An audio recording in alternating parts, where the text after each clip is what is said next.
तो दोस्तों मार्केट के अंदर इतने सारे स्मार्टफोन्स आ रहे हैं डेली बेसिस पे, और उसमें भी इतना ज़्यादा कन्फ्यूजन बना रहता है यूज़र्स के अंदर कि हमें समझ नहीं आता है कि भाई हमें कौन सा स्मार्टफोन लेना चाहिए। और ऐसे में सबसे ज़्यादा हाईलाइटेड फीचर जो है रैम, जिसको हम बात करते हैं कि रैम कितनी जीबी की रैम लेनी चाहिए, कितनी जीबी की रैम हमें ज़रूरत है एक्चुअली में, ये हमें समझ नहीं आता है और हम बस नंबर्स के पीछे भागते रहते हैं। तो मतलब यार हद ही हो गई है, आए दिन रैम के साइजेस बढ़ते जा रहे हैं। ऐसे में हमें ये समझना होगा कि हमें कितनी जीबी की रैम की ज़रूरत है। तो आज मैं आपसे इसी बारे में बात करूँगा कि 2020 में आपको कितनी जीबी का रैम लेना चाहिए। साथ में आपसे इस बारे में बात करूँगा कि फ्यूचरिस्टिक को सोचते हुए, यानी कि फ्यूचर के बारे में सोचते हुए कैसे आपको जो रैम चूज़ करनी चाहिए, क्या ज़रूरत है, कितनी जीबी की आपको आगे चल के रैम की ज़रूरत पड़ सकती है, ये सारी बातें आपसे इसी वीडियो में करूँगा। तो अगर आप इस चैनल पर नए हो यार तो प्लीज़ चैनल को सब्सक्राइब कर दो और वीडियो को लाइक कर देना अगर वीडियो पसंद आए तो, और उस घंटे को यार ऑल के साथ बांध दो। तो मेरा नाम है गौरव, आप देख रहे हैं टेक्निफाइड जोन। तो आओ यार देखते हैं।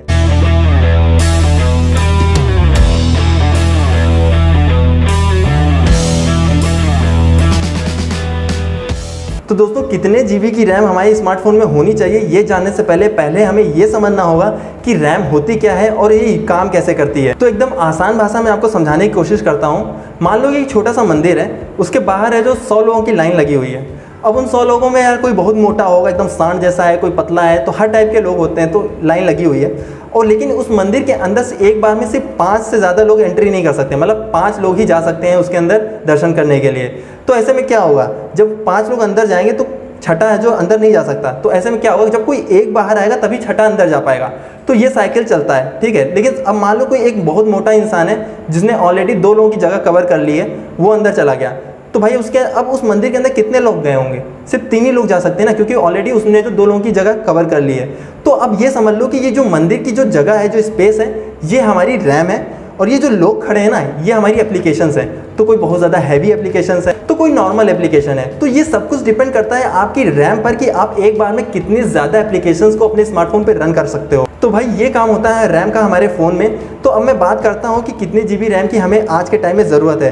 तो यार ऑनेस्टली बात करूँ तो मिनिमम 4 जीबी की रैम की तो आपकी ज़रूरत है। हालांकि 3 जीबी 2 जीबी के रैम के भी स्मार्टफोन आ रहे हैं यहाँ पे, लेकिन 4 जीबी तो रिक्वायर्ड ही है। क्योंकि मैं इसलिए कह रहा हूँ कि आज के टाइम में जितने भी डेवलपर्स हैं, जितने भी नए एप्लीकेशंस लॉन्च होते हैं, नए एप्लीकेशंस आते हैं, वो सब है जो एक आज के ट्रेंड को देख के चलते हैं। यानी कि आज के टाइम में कितनी जीबी की रैम स्मार्टफोन्स में आ रही है, उनको देख के चलते हैं कि क्या आप उनके एप्लीकेशंस आपके स्मार्टफोन को होल्ड कर पाएंगे या नहीं कर पाएंगे, उसको अकॉर्डिंग बनते हैं। और साथ में मैं आपको ये भी बता दूं कि 1 जीबी की हार्ड ड्राइव को बनाने में जितना ज़्यादा खर्चा आता है, उससे कहीं ज़्यादा खर्चा 1 जीबी की रैम को बनाने में आ जाता है। तो यार इसकी इंपॉर्टेंस कितनी ज़्यादा है ये आप इसी से समझ सकते हो। और ऐसे में आप देखते हो कि आपने जो भी एप्लीकेशन इंस्टॉल कर रखी है, उनके अपडेट्स भी आते रहते हैं, जिसकी वजह से धीरे धीरे वो एप्लीकेशंस भी और ज़्यादा हैवी होने लगते हैं, जिस वजह से उनमें नए फीचर्स तो ऐड होते हैं और उसकी वजह से आपका रैम और भी ज़्यादा कंज्यूम होने लगता है। और ऐसे में आप देखते हो कि सॉफ्टवेयर अपडेट्स भी आते हैं आपके मोबाइल फ़ोन पर, जिसकी वजह से उसमें भी नए फीचर्स ऐड होते हैं। तो उन सबको रन करने के लिए रैम की ज़रूरत पड़ती है,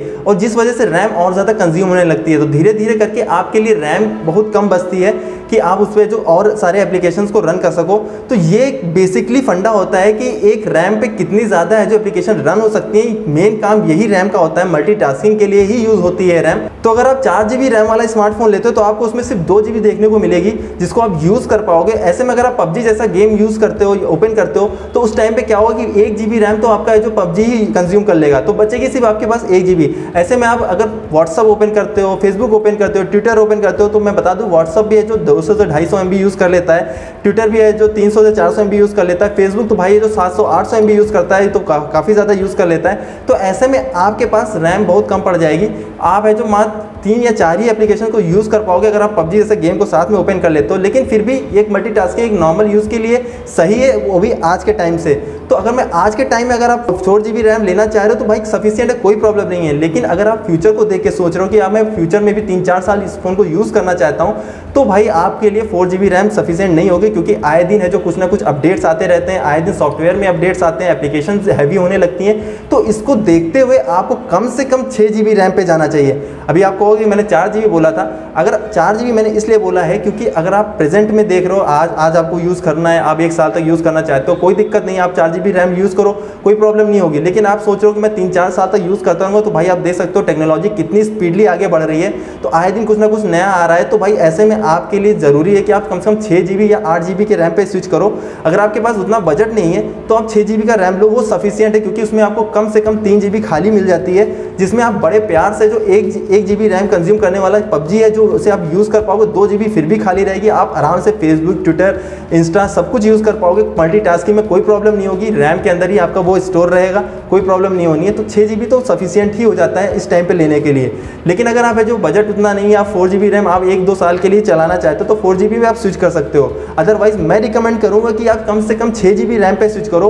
अगर आपका बजट और है तो फिर 8 GB पे जाओ, अदरवाइज कोई ज़रूरत नहीं है 8 GB का रैम लेने के लिए, 6 GB इनफ हो जाता है भाई, बहुत ज़्यादा है। क्या करोगे भाई, ऐसा तो कुछ नहीं करने वाले हो कि आज कोई एप्लीकेशन ओपन किया 10 दिन बाद भी वही एप्लीकेशन चाहते हो कि उसी रैम में पड़ी होनी चाहिए, तो ऐसा तो कोई प्रोस्पेक्टिव नहीं है। और एक मिसकंसेप्शन है जो हमारे यूजर्स के अंदर है, उसे मैं दूर कर देता हूँ कि भाई जितनी ज़्यादा रैम होगी हमारा स्मार्टफोन उतना ज़्यादा फास्ट होगा। तो भाई ऐसा कुछ नहीं होता है, चाहे आप 2 GB रैम वाला स्मार्टफोन ले लो, चाहे 4 GB वाला, चाहे 8 GB वाला या 10 GB वाला, सब एक ही तरह ही परफॉर्म करते हैं। बस डिफरेंस यहाँ पे सिर्फ मल्टीटास्किंग कहा जाता है कि आप एक साथ कितने ज़्यादा एप्लीकेशंस को एक साथ एक प्लेटफॉर्म पे रन कर सकते हो, तो ये डिफरेंस आ जाता है। इसके अलावा और कोई डिफरेंस नहीं होता है। तो भाई जितनी ज़्यादा रैम होगी, मैं ये नहीं कह रहा कि रैम ज़्यादा होना अच्छी बात नहीं है, रैम जितनी ज़्यादा होगी उतना ही स्मार्टफोन में ज़्यादा मल्टीटास्किंग कर पाओगे, उतना ज़्यादा आप ईजिली है जो फास्टली है जो चीज़ों को एक्सेस कर पाओगे, ये सच्चाई है। लेकिन इसको जो आप इस तरह से देखो कि जितनी ज़्यादा रैम होगी फ़ोन उतना फास्ट होगा, तो भाई ऐसा कुछ नहीं है। अगर आप सिंपली नॉर्मल यूज़र हो तो आप दिन में जो 2-3 ऐप यूज़ कर रहे हो तो भाई आपके लिए 3 GB रैम भी बहुत ज़्यादा हो जाएगी, इससे ज़्यादा कुछ नहीं करोगे। लेकिन अगर आप जब गेमिंग ज़्यादा करते हो, ज़्यादा हैवी एप्लीकेशंस यूज़ करते हो, तब आपके लिए 4 GB, 6 GB, 8 GB रैम की ज़रूरत पड़ती है। तो आपको इस तरह से देखना है कि आपका यूज़ कितना है, आप करते क्या हो, आप ज़्यादा गेमिंग करते हो या आप नॉर्मल यूज़र हो, आप दिन भर में 2-3 एप्लीकेशन यूज़ कर लिया, फेसबुक, व्हाट्सअप यूज़ कर लिया, तो ऐसे अगर आप यूज़ करते हो तो भाई आप 4 GB सफिशिएंट हो जाती है। लेकिन आप थोड़ा बहुत गेम भी खेलते हो, एप्लीकेशन भी हैवी यूज़ करते हो, इंस्टा, ट्विटर सब कुछ यूज़ करते हो, तो भाई आप 6 GB पे स्विच कर सकते हो। मतलब आपको इस तरह से सोचना होगा कि आपका यूज़ क्या है। तो ऐसे नहीं कि 8 GB है, 10 GB है, 12 GB है तो फ़ोन बहुत ज़्यादा फास्ट होगा, भाई कुछ फास्ट नहीं होगा, सब नॉर्मली होगा। तो आपको ये समझना होगा कि आपका यूज़ कितना है, उसके अकॉर्डिंग ही आपका फ़ोन आपको लेना चाहिए कि आपको कितने GB का रैम लेना है। आई होप आपको ये बात समझ में आ गई होगी। ऐसे नहीं आपको करना है कि नंबर को देख के ही आगे बढ़ना है, नंबर को देख के कुछ नहीं होता है। अगर आप ज़्यादा है जो हैवी यूज़ करते हो तो उसके अकॉर्डिंग ही आपको समझना होगा कि आपको कितने GB रैम की ज़रूरत है। तो आई होप आपको रैम का कॉन्सेप्ट समझ में आ गया होगा, और साथ में उम्मीद करता हूँ आपको ये भी समझ में आ गया होगा कि आपको कितनी GB रैम की स्मार्टफोन में ज़रूरत है। तो यार अगर आपको ये वीडियो अच्छा लगा तो प्लीज़ वीडियो को लाइक कर देना, और चैनल पे नए हो तो प्लीज़ चैनल को सब्सक्राइब कर देना। तो मिलता हूँ आपसे किसी नए खास वीडियो में, तब तक के लिए जय हिंद, वंदे मातरम।